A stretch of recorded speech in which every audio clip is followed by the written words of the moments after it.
దేవుడు దేవుడితోటి ఆటలు ఎందుకండి వైసీపీ? నమస్తే. మీకు 99 వీక్షకులకి, ప్యానల్ పెద్దలకి, రాష్ట్ర ప్రజలకి శుభోదయం. ఇప్పుడు గత ప్రభుత్వం మీద ఇప్పుడున్న కూటమి పార్టీలు, అధికారంలోకి వచ్చిన కూటమి పార్టీలు ప్రధానంగా ప్రచారాస్త్రాలుగా ఎంచుకొని ఆరోపణలు చేసిన అంశాల్లో ప్రధానమైన అంశం టీటీడీలో అక్రమాలు, టీటీడీలో నిధుల దుర్వినియోగం, మతం అన్యమతస్తుల ప్రచారం, ఇవన్నీ ప్రధాన అంశాలుగా మీరు అన్యమతస్తులు చేత తయారు చేయించారు. థామస్ సెబాస్టియన్ ఆయనకి ఇచ్చారు కాంట్రాక్టు. ఎందుకు సార్? కొన్ని ఓపెన్ ఒప్పేసుకోండి. మీరు అయిపోయింది. దేవుడి దగ్గర తప్పు ఒప్పుకుంటే ఆయన క్షమిస్తాడు. మాట్లాడినేవ్వండి సార్, సమాధానం చెప్పడానికే కదా నేను ఉంది. ఇప్పుడు మీరు ప్రశ్నలు వేసి గత ప్రభుత్వం అని ప్రశ్నలు వేయటమే కానీ ఈ 2 నెలల్లో ఈ ప్రభుత్వం తెచ్చిన మార్పులు అయితే ఏమి లేవు కదా. గతంలో ఈ ప్రధాన అంశాల అస్త్రాలుగా నిత్యావసర వస్తువుల ధరల విషయంలో, గ్యాస్ విషయంలో, పెట్రోల్ విషయంలో, లిక్కర్ విషయంలో, అట్లానే ఇసుక విషయంలో టీటీడీ గురించి మాట్లాడండి. టీటీడీ లెటర్ గురించి చెప్పండి. ఎస్, టీటీడీ ఈ అంశాల మీద అధికారంలోకి విస్తృతంగా ప్రచారం చేసి అధికారంలోకి వచ్చింది కూటమి. మార్పు తెస్తామని, ఇది సంపద సృష్టిస్తామని చెప్పి అధికారంలోకి వచ్చింది కూటమి అధికారంలోకి వచ్చిన తర్వాత ఏం మారింది సార్? పరిపాలన మారింది, రాక్షస పరిపాలన మారింది, మహిళలపై అన్యాయాలు తగ్గాయి, ఆర్థిక నేరాలు తగ్గాయి, డ్రగ్ లెటర్ గురించి చౌదరి గారు మీరు ఆయన ట్రాప్ లో పడిపోతున్నారు. చౌదరి గారు మీరు వెంకటేశ్వర రెడ్డి గారు ట్రాప్ లో పడిపోతున్నారు. ఆయన వేరే అంశాలు తీసుకొస్తున్నారు తెర మీదకి. వెంకటేశ్వర రెడ్డి గారు మనం టీటీడీకి కన్ఫైన్ అయి మాట్లాడదాం. ఇది ఫేక్ లెటర్ అనుకోండి. ఒక ప్రభుత్వం యొక్క జీవోని ఫేక్ చేస్తే దాని మీద చర్యలు తీసుకోవాల్సిన బాధ్యత ఎవరి మీద ఉంది? అది ఫేక్ అని గనక రుజువు అయితే, అది ఫేక్ అని గనక రుజువు చేసి వెంటనే చర్యలు తీసుకొని అది స్క్రోల్ చేసిన వాళ్ళ మీద కూడా ఇప్పుడు వైసీపీ వాళ్ళు స్క్రోల్ చేశారు, ఈ లెటర్ వచ్చింది, ఇది ఫేక్ లెటరు అని చెప్పి అంటున్నారు కదా. టేక్ ఇమీడియట్లీ యాక్షన్ తీసుకోవాల్సిన ఎవరు తీసుకోవాలి? నిర్ణయం ఎవరు తీసుకోవాలి? ఏమంటే ఇమీడియట్లీగా అది ఫేక్ అని చెప్పాల్సిన బాధ్యత ఎవరిది? ప్రభుత్వాన్ని. ప్రభుత్వం నోరు విప్పలేదంటే అది ఫేక్ అనేది ఎలా అనాలి? మీరు నేనంటే సరిపోద్దా? ప్రభుత్వం ఫేక్ అని చెప్పాలి, ఫేక్ దానికి మీద నిర్ణయం తీసుకోవాలి. నిర్ణయం తీసుకోకుండా ఒక సామాన్యుడు చిన్న సంతకం ఫోర్జరీ చేస్తేనే అతని మీద చర్యలు తీసుకుంటారు. ప్రభుత్వ జీవోని ఫేక్ చేశారంటే అతను ఎవరన్నా కానీ, ఏ పార్టీ అన్నా కానీ అలాంటి ఫోర్జరీ వాళ్ళని, అలాంటి వాటిని మీరు ప్రభుత్వం చర్యలు తీసుకోవాలా వద్దా? అసలు తీసుకుంటుందా తీసుకోదా? తీసుకోకుండా దీన్ని ఇట్లానే ప్రజాభిప్రాయం తెలుసుకోవడం కోసం ఊరకనే ట్రైల్ ఒకటేసి ఆ నిర్ణయం తీసుకోవడానికి ముందుగానే గ్రౌండ్ ప్రిపేర్ చేస్తున్నారా? మేమేమనుకోవాలి? ప్రతిపక్షంలో ఉన్నవాళ్ళు కానీ, ఈ రాష్ట్ర ప్రజలు కానీ, సామాన్య పౌరులు కానీ ఏమనుకోవాలి? అంటే చర్యలు తీసుకునే ఆ హక్కు లేదా? చర్యలు తీసుకోవడానికి రూల్ పొజిషన్ లేదా? లేకపోతే చర్యలు తీసుకునే ఈ సత్తా లేదా? అంటే 41 జీవోలు, జీవో నెంబర్ 1 అవసరస్తులు ఆపేసామండి. వాటి మాట్లాడచ్చు, అవసరం హక్కు ఉంది, విమర్శించవచ్చు. పార్టీ మీద మీరు చర్యలు తీసుకుంటున్నారా లేదా చెప్పాలి. అది ఫేక్ జీవో రిలీజ్ చేసిన వాళ్ళని చర్యలు తీసుకోకుండా,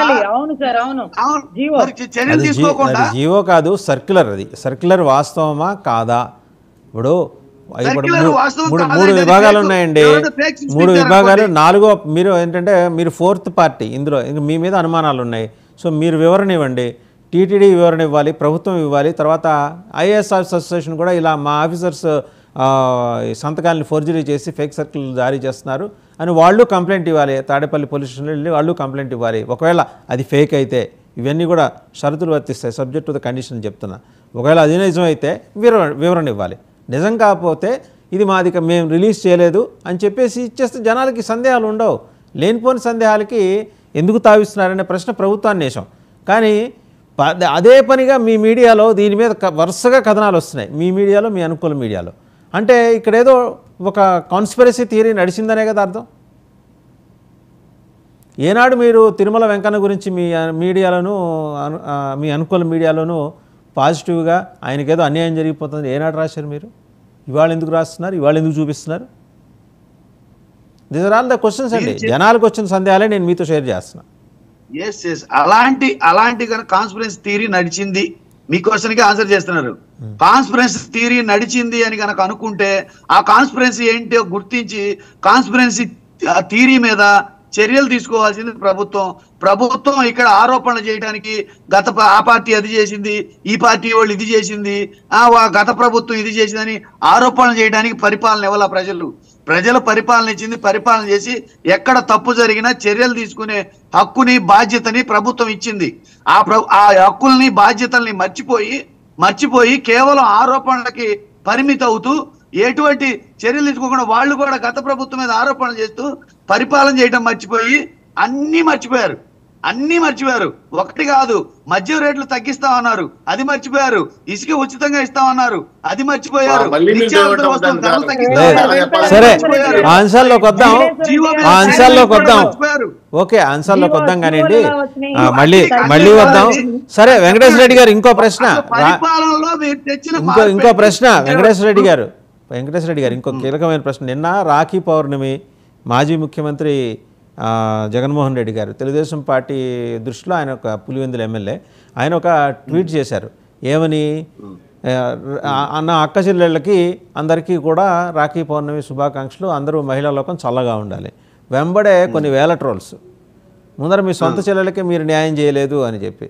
ఇప్పుడు పనిమాల ట్వీట్ పెట్టడం దేనికి? ఊళ్ళో వాళ్ళందరి చేత అనిపించుకోవడం దేనికండి?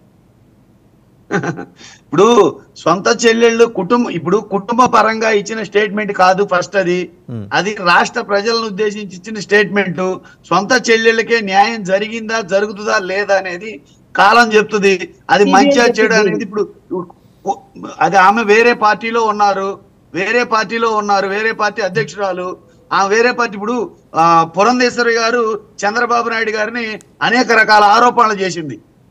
ఎన్టీఆర్ గారి మీద చంద్రబాబు గారు చేసిన విషయాల మీద అనేక రకాల ఇద్దరు యుద్ధాలే చేసుకున్నారు. అంత మాత్రాన మళ్ళీ ప్రజలు టీడీపీకి అధికారం ఇవ్వకపోలేదు కదా. మీరు వ్యక్తిగతమైనవి, కుటుంబపరమైనవి ఎంత హైలైట్ చేసి, ఎంత మాట్లాడి ప్రజలను పక్కదారి పట్టించినా, ఎంత ప్రభుత్వం పరిపాలన సక్రమంగా చేయకుండా కేవలం ఆరోపణల మీదే కనుక ఉంటే జరిగేది ఏమవుతుంది?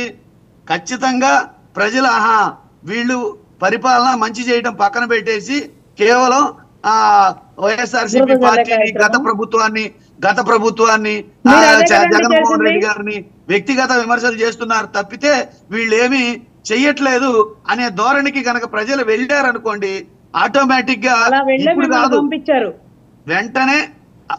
వెంటనే పంపించేస్తారు. క్లియర్ గా ఈ డిబేట్ కు వచ్చిన